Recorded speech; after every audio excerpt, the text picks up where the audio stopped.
Halo, selamat datang di Disordered. Hari ini ada obrolan soal Cara belajar kita masing-masing. iya. Eh,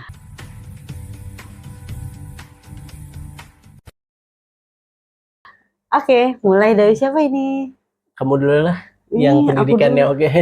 Ih, kamu juga pendidikannya oke. Iya. Ih, sebenarnya kita pendidikannya kurang lebih sama, Gak ada yang sama, kamu S2 aku S1 tapi beda. sama-sama menempuh sarjana intinya atau kuliah. Iya, Pendidikan betul. hingga kuliah. Iya, tapi saya sama sarjana, dia magister kan beda.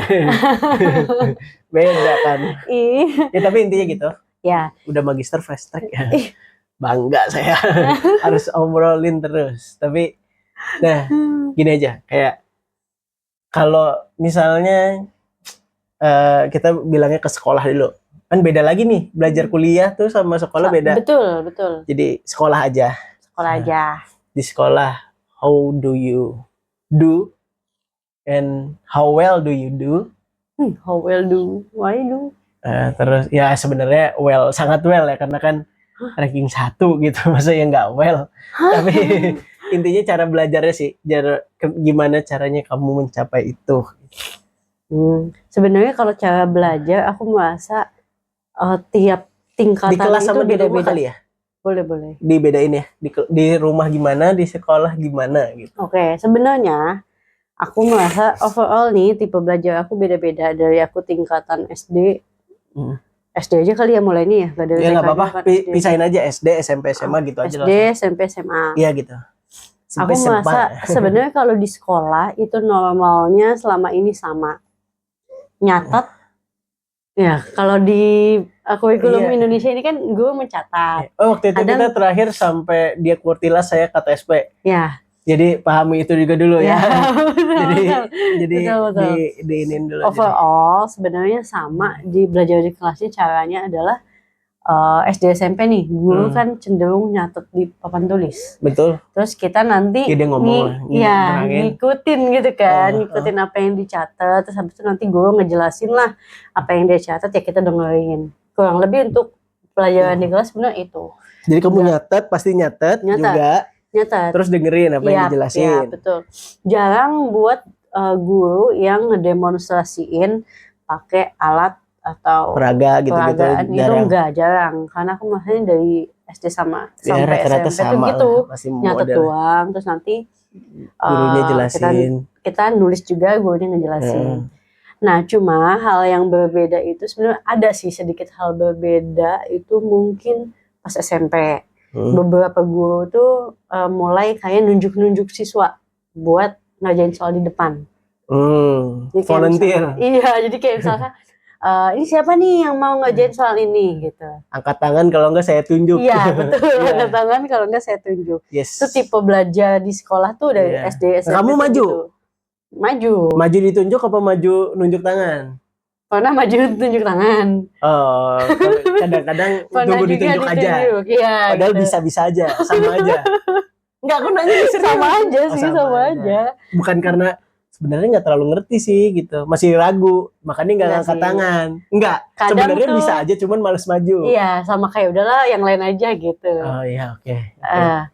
Dan kayak kamu aja nih, caranya gini. Gitu. Jadi ada yang maju aja. Oh gitu, iya. Ya, terus kalau di rumahnya itu pas SD aku belajarnya itu sebenarnya dibantu sama orang tuaku. Lebih banyak dibantu pas SD-nya tuh masih yang kelas 1, kelas 2, kelas 3. Dibantunya tuh kayak misalkan setiap ulangan. Ini kita langsung ke ulangan aja ya, karena biasanya anak SD tuh kayaknya jarang deh yang belajar di rumah. Iya, fokusnya pasti pas ulangan aja. Fokusnya pasti pas ulangan doang kan. Normally kayak gitu. Nah, itu biasanya mamaku tuh bantuin nanya-nanya. Jadi misalnya aku dikasih LKS. Udah ngapal gitu. Nah, iya, dikasih LKS sama dikasih buku paket. Terus misalnya dari bab berapa sampai bab berapa. Terus kita kan belajar nih ya, belajar disuruh tuh baca, terus kalau mau hafalin nanti habis itu mama tanya gitu. Yes. Jadi ya udah aku baca semuanya, aku kayak mahamin gini aku hafalin. Nah, mamaku yang kayak bantu, nih mama tes gitu. Mamaku yang tes kalau ini definisi ini apa gitu.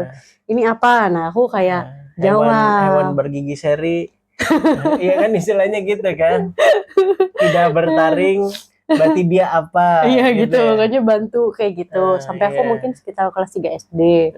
Nah setelah itu aku dilepas belajar sendiri. Jadi belajar sendirinya mungkin kalau SD itu dulu suka ada kayak pendalaman materi. Tau nggak, Kapan? kayak pas SD. Di rumah apa di? Enggak, di sekolah. Ini masih di sekolah. Sekolah. Di situ. Nah kalau di rumah biasanya aku kayak ngerjain lagi LKS gitu-gitu. Dan biasanya bapak ngerjain ulang. Bapakku itu sering beli kayak apa ya namanya, kayak buku-buku soal gitu buat latihan gitu. Jadi kayak aku ya udah ngelihat apa yang dipelajarin di sekolah, nanti pas ujian kayak coba ngerjain soal lain gitu yang sejenis gitu. Aku kerjain gitu. Caranya gitu tuh sampai aku akhir SD. Terus habis itu ini kita ke SMP ya. Kalau SMA nanti deh, itu kayaknya agak-agak advance sih. Oh gitu.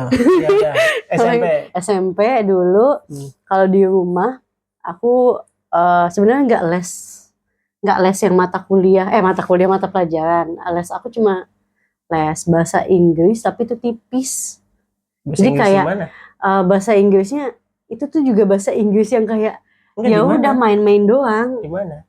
Aduh aku lupa namanya deh, nama lesnya apa, di dekat rumahku pokoknya. Tapi bukan yang kayak lembaga besar gitu kan. Sama aku ikut English Club. Jadi sebenarnya aku selama SMP tuh nggak les, dan kalaupun les tuh cuma yang tipis-tipis bahasa Inggris itu doang. Sama English Club. Itu kan sebenarnya belajar bahasa Inggris juga ya, kayak grammar. Kurang lebih sebenarnya kebanyakan di kita English Clubnya itu jadinya malah kayak belajar kelas bahasa Inggris lagi. Aku kemarin SMA juga gitu. Aku merasanya malah pas SMP. Biasanya tuh kalau normalnya harusnya udah karena bahasa Inggrisnya udah oke, kita tuh ke spelling bee biasanya. Harusnya normalnya English Club itu ada yang spelling bee, ngeja. Oh ya paham. Gitu. Kalau aku dulu malah English Clubnya udah langsung belajar 16 tenses. Jadi sama guruku dulu kayak ini hari ini kita belajar tenses ini. Terus kita semua buat 10 kalimat pakai tenses itu. Jadi kayak 10. Terus minggu depannya tenses ini. Jadi aku sebenarnya udah belajar 16 tenses itu dari SMP. Jadi makanya kayak udah keinget juga sebenarnya pas di SMA karena udah kayak pernah belajar gitu. Iya. Bahasa Inggris kan iya sebenarnya kan ada polanya ya. Jadi sebenarnya belajar maksudnya bahasa Inggris tuh termasuk yang di Indonesia belajarnya materinya dari SD. Aku nggak tahu ya. Aku merasanya sih kayaknya sama sebenarnya. Aku nggak, SD belum belajar tensi. Masa? Belum. Aku udah ada kayaknya deh. Beda. Wah, alasan kurang ajar. Beda SD deh. Kayaknya dulu tuh aku belajar cuma kayak di negeri nggak ada. Ngejawab soal kayak I am, tapi nggak yang belajar literally tenses, tapi nggak, cuma kayak ada verb tuh udah ada. Ada verb udah ada, cuma kita nggak yang udah bikin sentence. Aku nggak sampai seperti itu sih. Udah ada. Aku paling nyusun kata. Kalau nggak salah cuma 3, kayak past, present, future. Cuman 3 tuh kayaknya. Aku lupa ya, tapi aku ingatnya cuma kayak nyusun kata sama adalah. Makanya waktu itu meledak kepala. Cuman intinya gitu. Iya. Aku cuma nanya, oh beda ya? Beda. Ini yang rasain tuh gitu, kayak baru belajar yang ekstra tuh di SMP. Nah di SMP kalau mau ujian itu aku sama treatmentnya nyatet. Malah kadang nyatet ulang. Oh, nyatet ulang apa catatan kamu? Iya, nyatet ulang catatan aku atau nyatet ulang buku gitu. Biar akunya ingat, sekalian nyatet, sekalian ngapalin gitu. Oh iya. Terus sambil nanti ngapalin nyatet ulang gitu. Iya, metode belajar aku tuh ya itu sebenarnya sama kurang lebih kayak baca, ngapalin, mahamin gitu-gitu sambil mahamin tapi sambil harus sambil nulis. Harus sambil nulis biar ingat gitu. Ya gitu, aku kadang kayak testi sendiri kalau pas yang udah SMP itu. Kalau SMA yang baca testi. Nah cuma ini masih SMP dulu ya. Kalau pas aku mau ujian yang nasional waktu itu aku latihan soal. Beli buku soal lagi. Bapak juga nyediain ngasih buku soal. Nah kamu kerjain tuh. Iya. Dan itu kayaknya aku beneran ngabisin sama belajar manajemen waktu juga. Kayak misalnya hari Sabtu aku mau belajar ini dari jam segini sampai jam segini. Bener level kita gak kepikiran. Terus kayak ya udah aku Salah ngerjain nih dia cerita duluan nih sebenarnya. Nanti kirain saya yang cerita. Nanti gitu deh. Yang nonton. Ya udah gitu. terus. Udah di situ aku udah SMP kayak gitu. Yang SMA sebenarnya kurang lebih mirip sama SMP. Cuma kayaknya agak ekstra. Kalau yang SMA Lebih ekstrim lagi. agak ekstra. Yang SMA kan belajar di kelas. Nah, SMA tuh aku udah kuotilas. Kurikulum 13. Aku kata SP. Iya, nah itu guru itu sekolahnya. di sekolah tuh jarang yang kayak ngejelasin nyatet di papan tulis, tapi bercerita doang. Ya udah Ya, kita kayak ngedengerin doang. Iya, tinggal fokus kita mau nyatet mau enggak apa yang diomongin. Iya. Dan aku anak itu sebenarnya visual. Kalau misalkan ngedengerin orang, aku malah nggak nyatet karena udah kayak nggak fokus. Harusnya ada yang di papan tulisnya gitu ya. Jadi biar kayak kamu bongkar-bongkar sendiri minimal. Apa ini tadi ya gitu. Jadi aku udah kayak wah ini aku nggak bisa belajar kayak gini. Jadi perlu visualnya. Ya terus abis itu ditambah lagi kurikulum 13 itu gurunya suka ini tau nggak sih yang kayak langsung ngekelompokin anak-anak. Terus abis itu anak-anak itu ngerjain. Oh iya. Tadi dia omongin aku kata SP. Dan anak-anak tuh disuruh langsung ngajarin soal di depan tanpa diajarin guru. Jadi kayak mecahin nih. Iya. Anda coba pecahin masalah ini, rumus ini. Gitu. Tapi diskusi sama teman-teman. Iya, diskusi nih. Bab ini. Kalian pelajarin dulu ya sekelompok. Jadi guru tuh kayak moderator di kelas. Iya, betul banget kayak moderator. Abis itu kita disuruh maju ke depan kayak ngerjain soal. Terus aku kayak yang apaan sih ini kurikulum gitu. Di situ aku tapi works buat kamu. Nilai oke. Enggak sih. Nah itu aku bilang ada ekstranya di SMA. Jadi belajar lagi di rumahnya. Iya betul banget. Jadi aku beneran gak dapet apa-apa sebenarnya di sekolah. Sekolahnya kosong kata kamu. Iya. Kata kamu nih Maya. Iya sekolahnya kosong kata kamu mah. Iya. Nah jadinya aku belajar harus belajar lagi di rumah. Beneran aku buka lagi, aku catet. Beneran aku catat pelan-pelan. Jadi ngerangkum ya aku pahamin dulu. Bahasanya ngerangkum bukan nyata. Iya ngerangkum. Caranya gini. Oh ya udah. Baru pas aku belajar di rumah itu aku paham. Kayak oke deh gitu. Cuma emang ada beberapa guru khususnya mungkin di biologi yang masih enak. Dia masih kayak konvensional, masih nyatet. Iya masih gitu. gambar-gambar gitu. Jadi aku kayak masih kebayang kayak iya jadi kayak masih masuk gitu ya. Oke. Gitu. Nah, kalau mau ujian, nah itu aku nyatet lagi. Ulangin lagi buat kayak biasa. Rangkuman sih sebenarnya bikin rangkuman terus bikin rangkuman sama latihan-latihan soal. Oke. Cuma ekstranya itu kayak hampir tiap hari aku bangun belajar tahu buat materi sebelumnya atau materi setelahnya karena nggak bakal paham kalau nggak belajar sendiri. Oke. Kuliah. Nah, kuliah sebenarnya agak males. Agak males tapi S2 anjir. Gimana enggak males? Sebenarnya kuliah merasanya agak santai. Karena gini, kuliah itu momen pas awal-awal. Jamnya banyak bolong-bolong aja kali kelasnya. Iya sih benar. Sama aku semangat karena sekalian gambar-gambar. Jadi buku catatan aku selama kuliah itu isinya gambar-gambar sebenarnya. Biar akunya nggak ngantuk di kelas. Jadi sambil gambar. Iya gitu. Jadi sebenarnya gitu. Kalau tapi intinya konseptualnya sama aja ya. Cuman kelas kan emang ada isinya karena kan kalau kuliah kan konvensional ya. Nyatet, dosen jelasin, kita ya udah terserah. Iya benar. Tapi maksudnya intinya kalau kamu masih nyatet apa yang di papan tulis, terus kayak gitu latihan lagi dan gitu-gitu masih sama. Betul masih sama. Cuma bedanya kuliah kan dosen cenderung paparin PPT kan. Jadi masih dapat visual. Jadi aku makanya sambil. Iya, tapi maksudnya nyatet kan apa yang di depan gitu. Oke, kinda make sense gitu. Iya gitu. Jadi kalau belajar ya sama aja, ngulang-ulang lagi aja. Nah kuliah. Banyak kan visual, tapi harus nyatet ya. Betul harus nyatet. Beneran visual dan mencatat nih isi apa gitu. Aku buat rangkuman setiap ujian. Oke, kinda understand. Apa? Iya, bagus karena itu benar dan kalau bisa dicontoh guys. Tapi jangan pembuktiannya sampai S2 guys. Jangan nyontoh juga yang terlalu. Gak pernah ranking 1 kan? Pernah streaknya putus gak? Dari SD sampai SMA ranking 1-nya? Pernah di SD kelas Bodoh. Berarti SMP sampai SMA lost terus nih. Ada SD kelas berapa gitu? Enggak, aku nanya SMP sampai SMA. Iya. Oh, udah percayain aja nih, bener ini udah valid. Pokoknya catat yang di papan tulis, pulang rangkum lagi. Terus kalau mau ujian tuh catatan dirangkum lagi, dipahamin lagi. Udah intinya itu aja. Ini kan belajar secara eksak. Apa? Ya kita belajar kan. Ini kan aku metodologi belajar. Iya, Umumnya paling gampang ya di sekolah dong. Iya. Ini bukan di kehidupan ini mah. Iya. Ini bicara sekolah gitu. Oh, sekolah saya nggak ada yang harus dicontoh sebenarnya. Innocent sih SD kurang lebih sama. Oh iya. Dibantu sama mama buat ini karena saya kalau nggak diperhatiin nggak belajar. jadi harus diperhatiin gitu. Iya ini beneran ini. Kalau kerjanya main PS aja. Terus ya aku baru sadarnya sebenarnya aku bakal kecenderungan ya ini karena masalah di sini, tapi in a sense tuh kalau udah suka banget bakalan ngerti apapun yang terjadi, mau nyatet mau enggak, mau merhatiin banget atau enggak, tapi kalau jadinya merhatiin sih. Tapi kalau udah suka sama satu pelajaran nggak hilang-hilang. Itu doang sense. Tapi kalau udah nggak suka apapun caranya nggak masuk.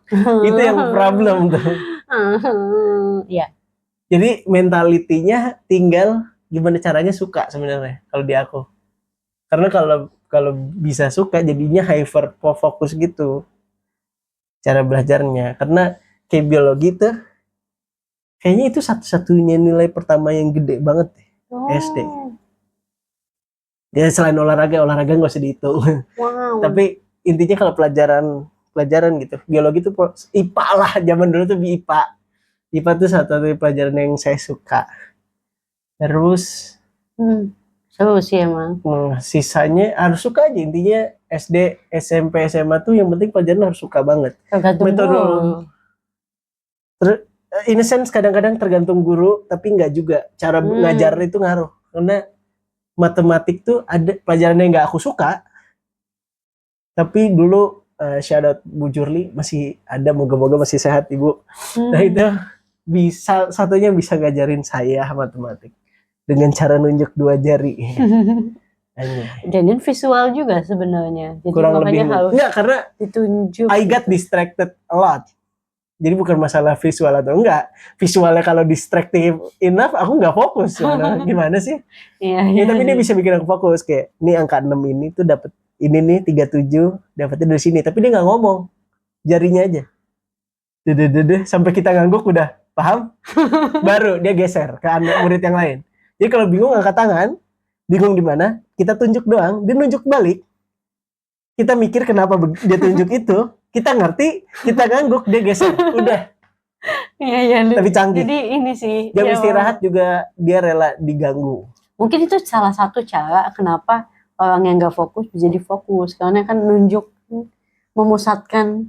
Iya, dia nggak ngasih distraksi lain, kayak mulut gitu, ucapan nggak ngedistraksi apa-apa, dia cuma nunjukin jari, kelas hening banget, tenang gitu, terus dia nggak kayak guru matematik killer gitu, bukan. Disayang sama anak-anak pasti.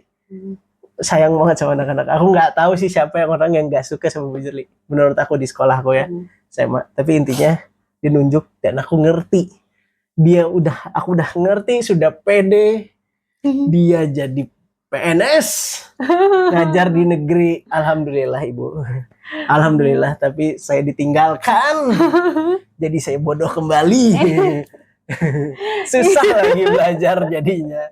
Aduh. Udah dapet yang enak.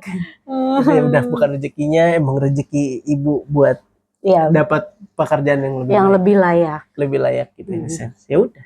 Emang aku harus berjuang aja. Tapi intinya, nah kalau di aku sih karena kondisi tertentu, karena gampang lost focus, jadinya kalau nggak multitasking, pilihannya ya aku harus suka banget.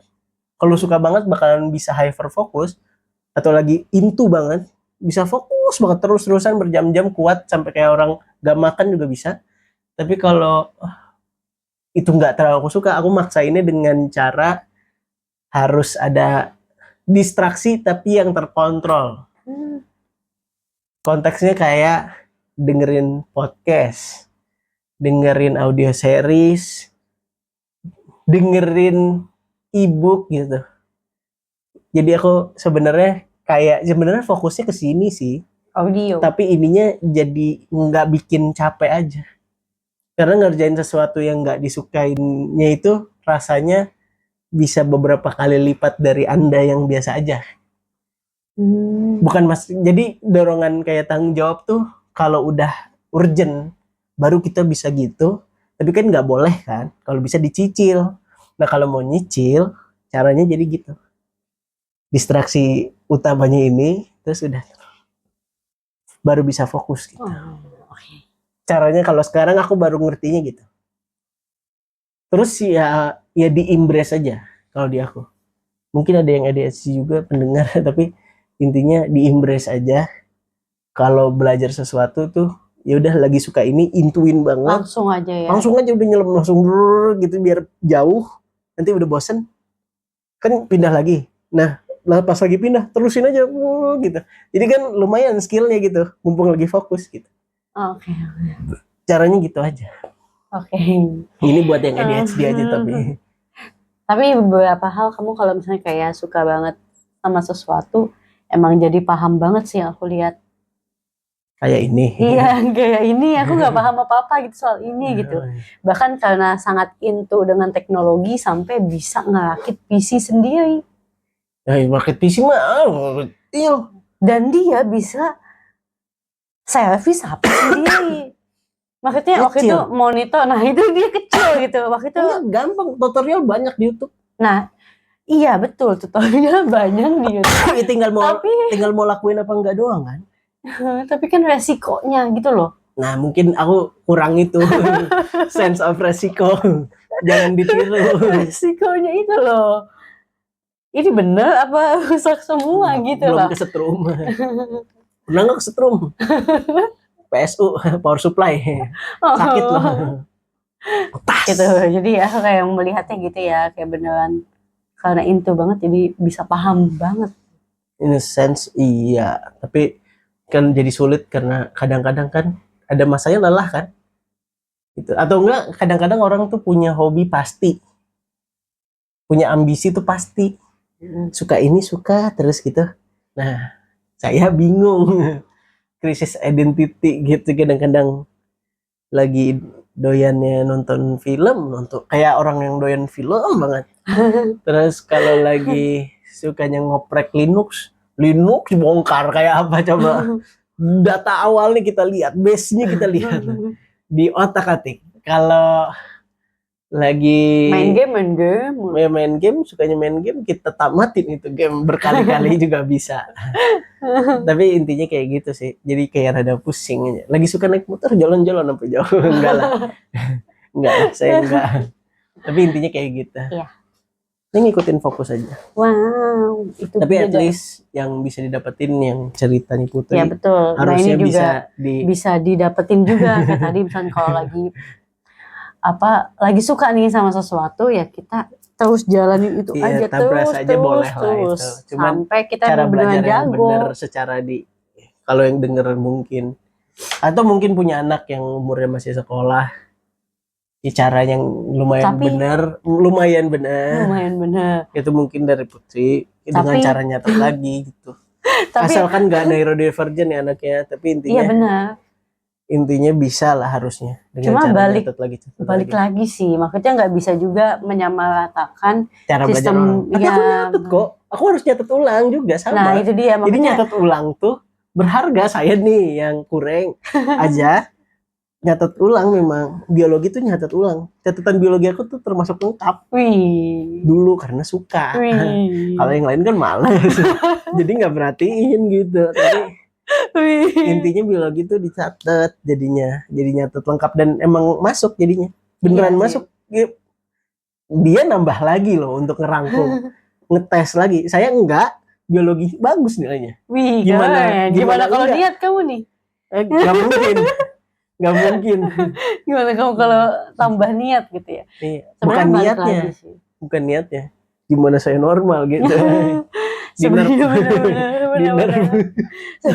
emang bener. Balik lagi sih, ke masing-masing orang. Ada yang sebenarnya cara belajarnya nggak bisa kalau yang terlalu kayak aku, terlalu formal, apa-apa harus nyatat, Iya, harus ngerjain saklek soal, gitu ya. harus Mungkin ini, enggak sih. harus ada temponya, misalnya yang 2 jam sekali. Iya gitu. Ada yang pokoknya cari tahu lah. Ya disesuaikan aja. Tapi menurut aku emang mencatat itu bermanfaat. Iya, intinya mencatat sih sebenarnya. Mau cara dia, cara saya pasti ada mencatatan, pasti dicatat. Ada ngerangkum. Dan terakhir adalah tolong spend apa ya? Attention span-nya ditingkatin. Itu penting. Iya. Bisa dengan baca buku atau enggak kalau mau nonton tuh yang panjang aja. Yap. Cari hiburan tuh yang cukup panjang gitu waktunya. Lumayan buang-buang waktunya banyak gitu karena untuk belajar ya, untuk berpikir. Nanti jadinya keseharian untuk belajar, untuk berpikir jadi suka yang rada panjang gitu. Butuh spend waktu gitu, enggak yang 15 detik gitu. Nggak nyampe malah 2 detik iya, biasa. Karena informasi hati-hati sesuatu gitu, emang hati-hati aja. Harus belajar, terus beneran. Attention span sama nyatet aja intinya. Mungkin critical thinkingnya ketika kita belajar yang panjang kayak nyatet, terus kita beneran. Ya jadi mau nggak mau ya ngelatih. Iya, ngelatih daya pikir kita kayak memahami apa. Lebih bagus ngebaca sih sebenarnya. Jangan dicontoh yang tadi kalau nggak baca nonton, enggak juga sih. Kalau bisa baca dilatih kuat baca sih sebenarnya. Itu ngelatih banget memang. Tapi at least kalau nonton jangan pendek-pendek gitu. Yep. Coba nonton yang panjang gitu. Dan aku ngomong kayak gini baru di akhir video. And see you in next video.